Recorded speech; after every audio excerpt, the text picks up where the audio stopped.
Okay, so what we're hearing is that there are 5 Arab nations involved in these efforts. And do remember, in the past couple of weeks, it's been very difficult to pin down exactly who will raise their heads, raise their assets, and join this coalition of the willing. So let's just go through what we know at this hour. We've got Saudi Arabia.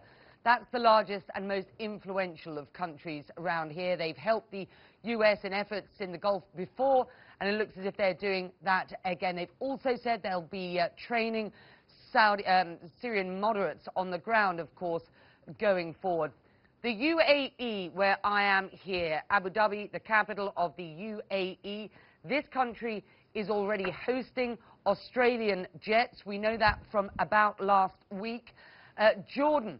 And that's an interesting country. That will and can provide an awful lot of intelligence. It's also one of the countries that is right in the firing line for spillover from refugees from Iraq and from Syria, and potential hits from ISIS. So an incredibly important country to be involved in this coalition of the willing. And then you've got Bahrain. So those are who you would expect to be involved. Those are US allies in the past, and those you would expect to be involved in any moves going forward. Then there's Qatar. Let's remember Qatar in this region, part of the GCC, but there's been a real rift between the likes of the UAE and Saudi of late, and Qatar. Qatar have been hosting the Muslim Brotherhood, political Islam. That's something here in this region others are very, very frightened of. So they've sort of been left out in the cold to a certain extent to do things themselves, where what we are hearing, we're not sure whether they're actually flying jets out of there. They have done in the past. They were part of the coalition of the willing in Libya in 2011. So it may be that they're flying their own jets or providing facilities for others, but it seems they are involved.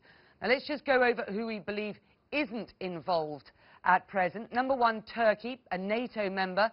Now, it was, to a certain extent, using the excuse that ISIS was holding some 49 hostages until about 24 hours ago. Very concerned, Mr. Erdogan had said, of getting involved with any fight against ISIS while those hostages were being held. Well, they've been released, and we've begun to hear talk from the Turkish government about setting up a Syrian buffer zone, but at present, no word on whether those bases in Turkey could be used by anybody, including the US, for outbound flights.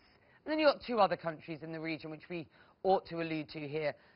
Syria, Bashar al-Assad, clearly not involved, overtly at least, in this campaign. Experts will tell you there have been back channels open to Bashar al-Assad in Syria, but as things stand at the moment, no overt involvement. And then there is Iran, the very big other influential player in this region.